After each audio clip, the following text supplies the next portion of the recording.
ये कहानी एक आम परिवार की है जिनमें दो भाई रहते हैं। हर माँ बाप की तरह इनके माँ बाप ने भी बचपन से जवानी तक इनमें कोई फर्क नहीं किया, लेकिन एक छोटी सी चीज जिसको हम तोहफा समझते हैं, उसने शायद इस घर के माहौल को पूरा बदल दिया। यह है छोटे भाई इमरान और उनकी वाइफ का कमरा, जिसमें हर किस्म की सहूलतें मौजूद हैं।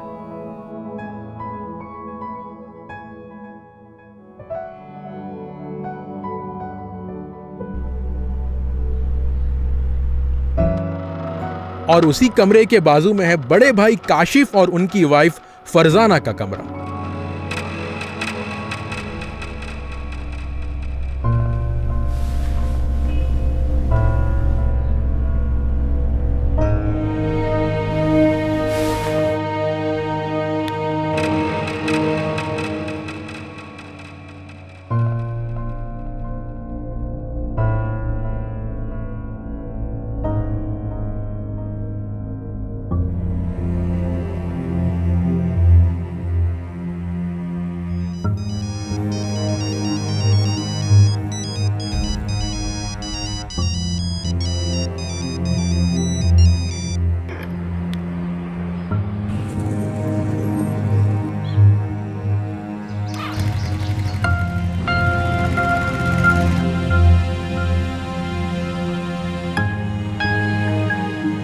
अब ये कहानी है या सबक, ये हम आप ही पर छोड़ते हैं।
हाँ जी, सेक्शन 498A है, सेक्शन 125 CRPC है, डॉरी प्रोहिबिशन एक्ट है, रेस्टिट्यूशन ऑफ कॉन्जुगल राइट्स है। काफी कानून है औरतों के फेवर में। आप जैसा बताएंगे हम वैसा कर देंगे।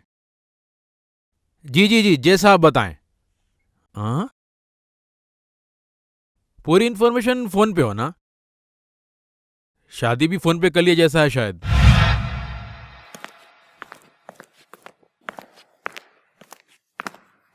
जी एडवोकेट बिलाल है।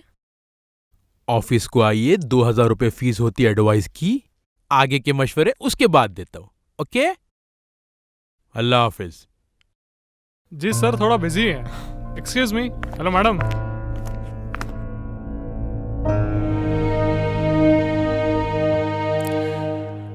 वकील साहब। बैठिए। वकील साहब, मुझे एक मुकदमा दायर करना है। सबसे पहले आप अपना नाम बताएं। मेरा नाम फरजाना है। फरजाना, अब जरा तफसील से बताइए। वकील साहब, मेरी एक बहुत अच्छी खुशहाल जिंदगी थी। मेरे पति की इनकम ज्यादा नहीं थी, लेकिन हमें प्यार था, ईसार था। सास और देवर सभी सादगी से जिंदगी जी रहे थे। ओके। लेकिन जब से मेरे देवर इमरान की शादी हुई है, सब कुछ खत्म हो गया। आपको देखकर लग रहा है किसी ने हाथ उठाया आप पर। मारा है किसी ने? जी नहीं। श्योर है? जी। 498। सास या देवर ने? जी नहीं। तो फिर? वकील साहब, मेरी शादी बिना किसी जोड़े या जहेज की हुई थी। मेरे शौहर को ऐसे बहुत सारे रिश्ते आए थे जहां से उन्हें खूब सारा जहेज मिलता, लेकिन उन्होंने मेरी काबिलियत और किरदार को प्रेफरेंस दी, और मैं हमेशा उनके इस जज्बे की कद्र करती हूँ और उनकी तौकात पर पूरा उतरने की कोशिश करती हूँ। फिर क्या हुआ? अब इनकी राय बदल गई है। इन्हें लगता है कि इन्होंने गलत फैसला लिया था। यानी इनका मानना है कि इनको आपसे शादी नहीं करनी चाहिए थी। नहीं, उन्हें शिकायत मुझसे नहीं है, उन्हें शिकायत है अपनी किस्मत से कि उन्हें कोई जहेज लाने वाली लड़की क्यों नहीं मिली। अब अचानक उनमें चेंज ये आया कैसे?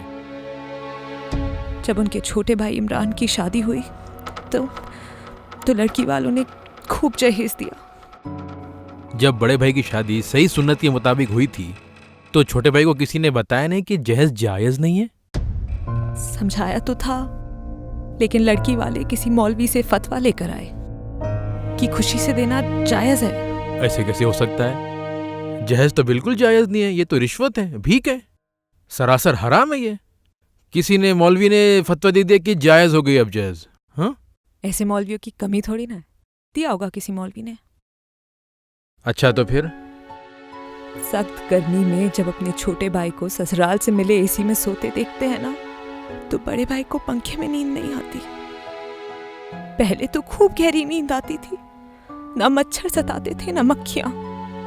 आजकल पूरी पूरी रात जगे रहते हैं और मेरे गरीब वालदे को तंजिया दुआ देते हैं।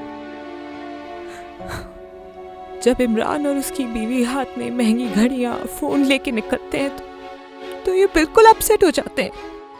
कहते हैं कि अल्लाह का ये कैसा इंसाफ है कि सुन्नत पे अमल करने वाले को कुछ ना मिले, बस वो महरूम रह जाए, और सुन्नतों के खिलाफ जाने वाले को ऐश करने को मिले। पहले तो गुस्सा फिर भी खुद तक रखते थे, आजकल तो मुझ पर निकालने लगे हैं, हाथ भी उठाने लगे हैं। जब अब जहेज में मिली वो बाइक पे अपनी बीवी को लेके निकलते हैं ना इमरान, तो ये बहुत अपसेट हो जाते हैं। मुझे कहीं नहीं ले जाते, बोलते हैं ऑटो का खर्चा नहीं दे सकता मैं। तफरीह का शौक है तो अपने भाई को बोलो बाइक दिलाने। अब मेरे भाई की तो इतनी इस्तिताअत नहीं है। ये तो इन्फीरियरिटी कॉम्प्लेक्स है। अल्लाह ताला ने जिसको माल दिया है उसको खर्च करने का हक भी है, लेकिन जिसके पास नहीं है उसको जितनी चादर उतने ही पैर फैलाने चाहिए। नहीं, मैं क्या समझाऊं इन्हें? हाँ, ये समझाऊं कि अल्लाह ने पैसा दिया है तो अरे लोग नशे में गाड़ी चलाएं और जिसे चाहे टक्कर मार दें, ये उनका हक है?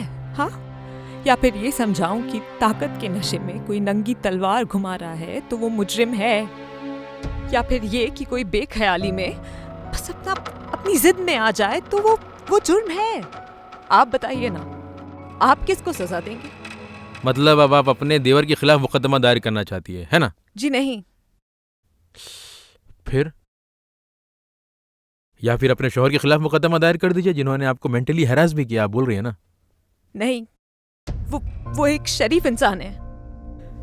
मैं उन लोगों के खिलाफ एक मुकदमा दायर करना चाहती हूँ जिन्होंने इन्हें वैशी बनने को मजबूर कर दिया है। और कौन है ये लोग? जो जहेज देते हैं और जो जहेज लेते हैं। इन्हीं लोगों की वजह से आज हजारों घर टूट रहे हैं। मगर इसमें कोई दिक्कत थोड़ी, ये तो जमाने से होते आ रहा है, ये तो सभी खुशी से देते हैं। ये गलत है वकील साहब, सरासर झूठ है। किसने कह दिया ये झूठ है? यही कि ये लोग सब खुशी से करते हैं। वकील साहब, एक चंद मुट्ठी भर लोग अपनी नाजायज आमदनी को ये चोरी, टैक्स की चोरी, रिश्वत, धोखा, इस सब में डाल के पैसा कमाते हैं और लाखों लुटाते हैं शादियों में। सिर्फ वही कर सकते हैं खुशी से। वकील साहब, सच्ची मेहनत से मुकम्मल हलाल कमाई करने वाले कभी ऐसा हराम खर्च नहीं कर सकते। इन्हीं लोगों की वजह से शुरू हो जाता है चलन इस दुनिया में। इन्हीं लोगों की वजह से लोग हलाल और हराम की परवाह किए बगैर खूब पैसा कमाते और दामादों को खरीद लेते हैं। क्या ये हराम नहीं है वकील साहब? मैडम, आप इसे हराम कैसे कह सकती हैं? आपने अब तक मुकदमा दायर ही नहीं किया और अब फैसला सुना रही हैं। शायद आपके कानून में ये हराम की नजर में नहीं आता, लेकिन अखलाकी कानून में ये हराम है। विमेन्स राइट्स और ह्यूमन राइट्स की खिलाफ वर्जी है। आप कैसे कह सकते हैं रिश्वत नहीं है? अरे अगर नहीं है तो मर्द का बच्चा आए मेरे सामने और बोले कि बगैर जहेज और बगैर रिसेप्शन डिनर के शादी करने को तैयार है। ऐसे कई लोग हैं जो जहेज नहीं लेते और खाना नहीं मांगते। इनको मर्द मत कहिए वकील साहब। इन मर्दों को मैं अच्छे से जानती हूँ। सबसे बड़े एक्टर होते हैं ये लोग। डायरेक्ट जहेज ना मांगने वालों से ज्यादा भिखारी होते हैं ये लोग। शादी का रिश्ता ऐसे ऐसे घरों में भेजते हैं जो खाता पीता खानदान हो। कहते तो हैं कि नहीं नहीं हमें कोई जहेज नहीं चाहिए, लेकिन कुछ मिल जाए तो मना नहीं करेंगे। हम जानते हैं ना कि लड़की के माँ बाप को तो खौफ होता है कि लोग क्या कहेंगे। उस मजबूरी में ये लोग देते हैं। सच में उस मजबूरी को आप खुशी से देना कहते हैं? जी नहीं वकील साहब, ये एक सोशल ब्लैकमेल है। यहाँ लड़कियों की शादी के लिए लाखों लाखों लड़कों बेटों की फ्यूचर को तबाह कर देते हैं ये लोग। ये इस दौर का सबसे बड़ा फितना है वकील साहब, और इसकी इर्तिकाब करने वाले सारे लोगों को फांसी पर चढ़ा देना चाहिए। और ये जो अमीर लोग हैं ना, इनको तो गोली मार देनी चाहिए, जो अपनी बेटी को खुशी से देकर कहकर एक ऐसा सिस्टम शुरू कर देते हैं जहाँ गरीब और मिडिल क्लास लोगों को चलना जरूरी हो जाता है और सारी उम्र कर्ज और सूद अदा करते करते मर जाते हैं। और जो नहीं करते वो चोरी करते हैं, धोखा देकर पैसा कमाते हैं बस, और फिर अपनी बेटियों के हाथ पीले कराते हैं। आपने कभी ये सोचा है कि जिन लड़कियों के भाई और बाप नहीं होते वो क्या करेंगी? हाँ, वो जिंदगी भर घर पे बैठी रहेंगी? क्या वो नौकरी की तलाश में बाहर जाकर गलत कामों में नहीं फंसेंगी? क्या गलत रास्तों पे नहीं जाएंगी वो? वकील साहब, मैं उन सारे लोगों के खिलाफ मुकदमा दायर करना चाहती हूँ जो हजारों लाखों लड़कियों को गलत रास्तों पर भेज रहे हैं। और इनके लिए आप गवाह कहाँ से लाएंगे? उलामा मेरी गवाही देंगे, मुशाइकीन मेरी गवाही देंगे। उलेमा, मशाइकीन, बीबी सिर्फ 2-4 को छोड़ के बाकी सब लोग ऐसी दावतें अटेंड करते हैं और पेट भर खाना खाते हैं। आप इनकी दावतों में कभी शिरकत नहीं किए शायद। तो आप क्या कह रहे हैं? वो सारे कायदीन मेरी गवाही नहीं देंगे जो अपनी तकरीरों में ऐलान करते हैं कि दहेज और इसराफ को खत्म कर देना चाहिए? फरजाना जी, मैं अब समझता हूँ कि आपके पास कोई वैलिड पॉइंट नहीं है जिसके तहत हम केस बुक कर सकें। बेहतर ये होगा कि आप मेरा और अपना वक्त ज़ाया ना करें और यहाँ से तशरीफ ले जाएं। I am sorry but you have to. Sorry.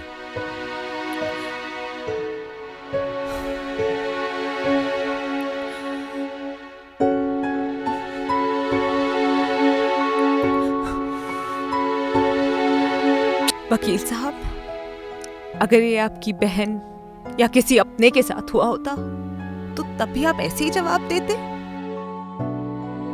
Bilal साहब, सिर्फ नाम मुसलमान रखने से कोई मुसलमान नहीं हो जाता।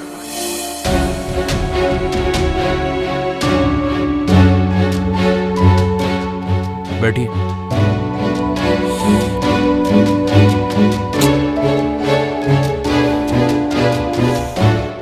देखिए फरजाना, जहेज लेना और देना दोनों भी गलत है, और ये मैं एक वकील होने के नाते नहीं, एक मुसलमान होने के नाते नहीं, एक इंसान होने के नाते बता रहा हूं आपको।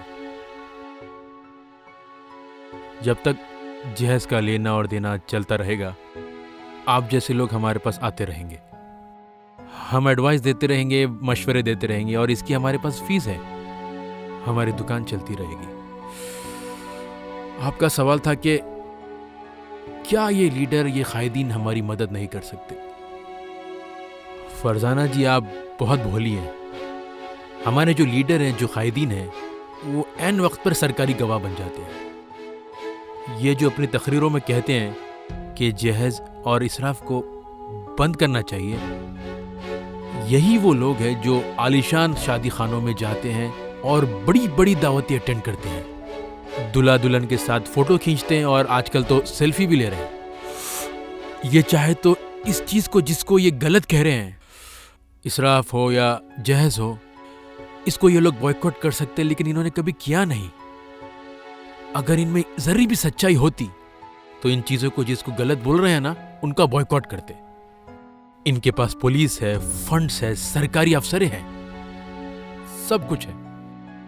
ये लोग चाहे तो जहेज लेने और देने वालों के खिलाफ सख्त मुकदमा दायर कर सकते, जो आप और हम जैसे लोग नहीं कर सकते। सच्चाई तो यही है। तो वकील साहब आप ही बताइए ना, मैं अपना मुकदमा लेकर कौन सी अदालत में जाऊं? कौन सी अदालत में मेरे जैसी लाखों औरतों की सुनवाई होगी? अफसोस की बात है फरजाना जी, ऐसी कोई अदालत नहीं है जहां पर आप ये मुकदमा दायर कर सकती हैं। लेकिन आप मायूस ना हो, अल्लाह की अदालत सबसे बड़ी अदालत है। आप अपनी जंग जारी रखिए, इंशाअल्लाह आप सबको इंसाफ मिलकर रहेगा। जिन्होंने जहेज लिया है और दिया है, क़यामत के दिन ये सब लोग मुजरिम के कटघरे में खड़े होंगे। और आप जानते हो उस दिन आपके वकील कौन होंगे? जी, कौन होंगे? खुद रसूलुल्लाह सल्लल्लाहु अलैहि वसल्लम, जिन्होंने फरमाया था अन निकाह मिन सुन्नती व मन रग़िबा अन सुन्नती फलैसा मिन्नी, यानी निकाह मेरी सुन्नत है और जो कोई मेरी सुन्नत पर अमल ना करे वो मुझ में से नहीं। यानी जो लोग नबी करीम सल्लल्लाहु अलैहि वसल्लम के तरीक़े पर निकाह करते हैं, क़यामत के दिन वो नबी के साथ होंगे। और जिन्होंने इनके बताए हुए तरीक़े और सुन्नत पर अमल नहीं किया और जो काफिरों की तरीक़े पर शादी की, निकाह किया, वो लोग के खिलाफ मुकदमा हमारे नबी खुद करेंगे, इंशाअल्लाह इंशाअल्लाह। वकील साहब, वहाँ तो गवाहों को बुलाने की जरूरत ही नहीं पड़ेगी ना? नहीं नहीं, बल्कि वहाँ वो हर शख्स की शादी का रुक़ा खुद गवाही देगा कि इसने, इस फला शख्स ने रुक़े पर तो हदीस लिख दी थी, लेकिन ना शादी हुजूर के बताए हुए तरीक़े पर हुई, ना अहले बद की तरह हुई, बल्कि उन काफिरों की तरह हुई जो ये सोचते हैं और ये अकीदा रखते हैं कि शादी जिंदगी में एक ही बार होती है, तो जैसे चाहे इसको सेलिब्रेट करें। तो आप इत्मीनान रखें और अल्लाह से दुआ करें, इंशाल्लाह सब ठीक होगा। जी ठीक है। आई एम सॉरी अगर मैंने आज कुछ गलत बोला हो तो। नहीं, इट्स ओके, नहीं इट्स ओके। ठीक है, चलती हूँ। खुदा हाफिज। खुदा हाफिज। मैंने आपके बारे में बहुत गलत सोचा था, पर ऐसा नहीं है। नहीं, इट्स ओके। खैर, चलती हूँ। खुदा हाफिज। जहेज लेके घरों को संवारने वालों, निगाह अहले शरफ में बहुत हकीर हो तुम। नबी का पास तुम्हें था न हो सकेगा कभी, कि अपनी हिर्स के बंदे हो, बेज़मीर हो तुम।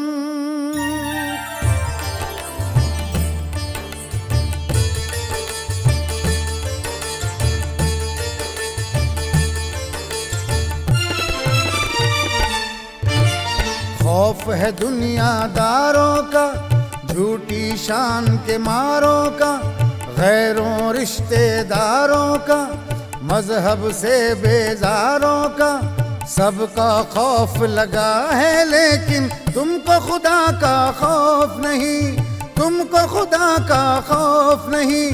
खौफ है दुनियादारों का,